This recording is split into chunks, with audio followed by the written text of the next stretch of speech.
High school परिसर में और हम सबका जो मार्गदर्शन करती हैं ऐसे आदरणीय मैडम आप सबकी जो प्राचार्य हैं, वास्तव में उनसे हमको अभी मैं सुबह आया था तभी ध्यान में आया कि परिसर की स्वच्छता और आप सबको लेकर के स्वयं साथ में लग करके इस कार्य को वो चिंता से कर रही थी, तो वास्तव में मुझे बहुत प्रेरणा मिली। और भी कई जो आपके व्यक्तित्व हैं उससे मुझे बहुत सीखने को समझने को मिलता है और मैं उनके संपर्क में बहुत कम समय में, हालांकि ध्यान में आता है कि उनसे सीखने को हमें सतत मिलते रहता है, जैसा आप लोगों की सौभाग्यशाली। साथ ही अपने गौग्राम संस्कृति संरक्षण समिति के और अपने टोपसिंह सिंह राजपूत अपने लिए पूर्णकालिक है, पूरा समय देकर के समाज के लिए हमारे साथ काम करते हैं। वैसे मुद्दा शादी क्षेत्र के रहने वाले और बी तक इन्होंने इंजीनियरिंग की पढ़ाई करने के बाद अपना महत्वपूर्ण समय 2 साल का मैं समाज के लिए दूंगा ऐसा करके पूर्णकालिक होने का स्वीकार किया, तो ये भी हमारे लिए गौरव की बात है। साथ में उनके जी हमारे मेरे मित्र भी हैं, इसी गाँव में चूंकि मैं भी रहता हूँ और आप यहाँ के कार्य कराते हैं तो कई बार आना हमारी होती रहती है, सतत अपने दिन कार्यों में और अपने स्वतः जो उनको कार्य मिला है उसमें लगे रहते हैं और उनसे प्रेरणा मिलती है कि अपने कार्य में हमको सब लगे रहते हैं। साथ में साथ हमको भी इंजीनियरिंग कराया और समय में व्यवस्थाएं जुटा कर इस महत्वपूर्णता को समझ करके जल गंगा संवर्धन अभियान के लिए हम आए। तो सीधी बात आप हमसे करते हैं कि आपके गांव में भी और अपने निजी जीवन में जल गंगा संवर्धन अभियान को अपने को चलाना है। वो कैसे?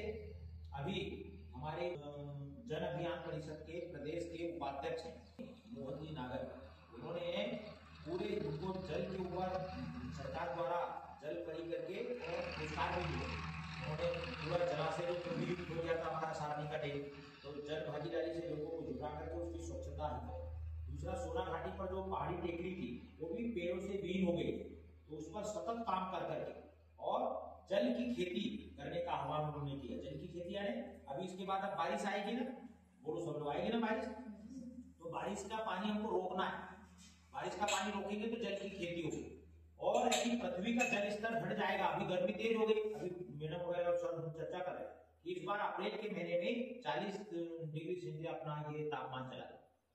पहले तो इतना बहुत लेट जाता था और इतना होते ही नहीं, ज्यादा ज्यादा बैतूल का तापमान बता रहे थे हमारे माननीय मोहन नागर जी, जो हमारे जल अभियान के उपाध्यक्ष भी हैं, हमारे मार्गदर्शक, उनके नेतृत्व में जल के ऊपर पूरा और पूरे प्रदेश में जब से अपने मुख्यमंत्री जो हमारे प्रदेश के हैं उन्होंने उज्जैन से इस अभियान को प्रारंभ किया है, अपने जल गंगा अभियान के रूप में लिया कि गंगा माता जो है जैसे भगवान की जटा से निकल कर आती तो फिर उसको हमने इतनी तपस्या के बाद आई, तो अपने पास भी अभी बारिश के रूप में गंगा आने वाली है, वर्षा होने वाली, तो गंगा तो आएगी लेकिन वो बह जाएगी। जगह जगह कंक्रीट के काम हो गए, बिल्डिंगें बन गई, तो अब धरती के अंदर जल नहीं जाता, तापमान बढ़ रहा है। ऊपर में जो यदि पानी हमने भरा भी किसी जलाशय में तो गर्मी बढ़ेगी, नहीं तो समुद्र के पास रहने वाला वातावरण ठंडा नहीं होता, वहां भी बहुत तेज गर्मी होती है। जल अगर धरती के अंदर रहा तो हमारे लिए शीतलता बढ़ेगी और तापमान इतना नहीं बढ़ेगा, और इसलिए हमको धरती का जल बढ़ाना है। तो हमारे घर के सामने जो हैंडपंप होंगे उन पर हम सोप टैंक बना सकते हैं, हमारे घर का पानी जो निकासी का हो रहा है उस पर हम कुछ ना कुछ कर सकते हैं जिससे कि धरती के अंदर ही वो जल जाए। बड़े बड़े जो पेड़ों पर पेड़ फैले होते थे, पेड़ हमने तरह पेड़ लगाने पड़ेंगे जड़, पेड़ की जो जड़ें होती है ना वो धरती की चट्टान को फोड़ देती है और उसको जड़ों को अंदर डाल ले जाती है। जब चट्टानों को फोड़ देती है, धरतियों को वो कर देती है, तो जल जो बारिश का पानी होता है वो फिर पेड़ों की जड़ों के माध्यम से नीचे धरती में उतार देते हैं, इसलिए पेड़ अधिकतम हमको लगाना चाहिए।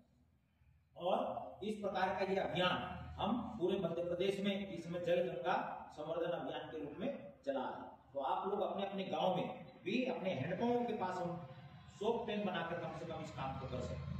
और जो भी जल स्रोत होंगे, जैसे अपने क्षेत्र में तो इधर ज्यादा दिखाने में नहीं आता, लेकिन जो वन क्षेत्र है तो बड़ी पुरानी पुरानी बावड़ियां हैं जो कि कचरे से, काऊ से, पत्नी से और पुरा गई, बंद हो गई। उन स्रोतों को अभी माननीय मोहन जी जो नागर हमारे और हमारे मार्गदर्शक हैं, जन अभियान परिषद के उपाध्यक्ष हैं, उनके नेतृत्व में आप देख रहे हैं सोशल मीडिया के माध्यम से, माध्यम से उनका सतत प्रवास चल रहा है, बहुत कड़ी मेहनत वो इस काम के लिए कर रहे हैं और लोगों को जन जागरण के माध्यम से बड़ी जो पुरानी प्राचीन बावड़ियां थी, जल स्रोत हैं, तालाब है, सरोवर है, उनकी स्वच्छता कर और एकदम उनको स्वच्छ कर दिया गया है कि गंगा आएगी और जलाशय के माध्यम से और धरती में उनका प्रवेश कराएंगे, गंगा को हम संवर्धन करने का काम करेंगे। ऐसे पुराने स्रोतों को भी साफ और स्वच्छ करने का काम चल रहा है। जहां भी पानी होगा वहां बोरी बंधान हम कर सकते हैं, कभी कभी ऐसा है कि अभी तो पानी नहीं सूखा हुआ, कहीं चल रहा है तो प्रयास करके वो कर सकते हैं। तो आज हम सभी लोग मिलकर के अपने परिसर में जो हैंडपंप है वहां पर सोप टैंक बनाएंगे और आगे इस बात को गांव-गांव तक आपको लेकर जाना है और आपको जल को बचाना है, जल को संवर्धन करना है। और गंगा जो हमारी धरती पर आने वाली है बारिश के रूप में भगवान के द्वारा, उसको हमको धरती में प्रवेश कराने हैं। इसके लिए अपने को प्रयास करना है। बोलो भारत माता की वंदे वंदे। और आप सब लोगों का भी बहुत बहुत आभार। मैं मैडम का भी सर का भी बहुत आभार व्यक्त करता हूँ। इतने छोटे अल्प समय में और हमारे आग्रह पर इस प्रकार सोप टैंक का कार्य है और इस जल गंगा संवर्धन अभियान जो हमारे सरकार की मंशा है कि हम जल का संवर्धन करेंगे। जल है तो कल है, जल ही जीवन है। इस बात को हम जान गए हैं और हम जल का संवर्धन करेंगे। इस संदेश को हम जब लेकर आए तो कम समय में आपने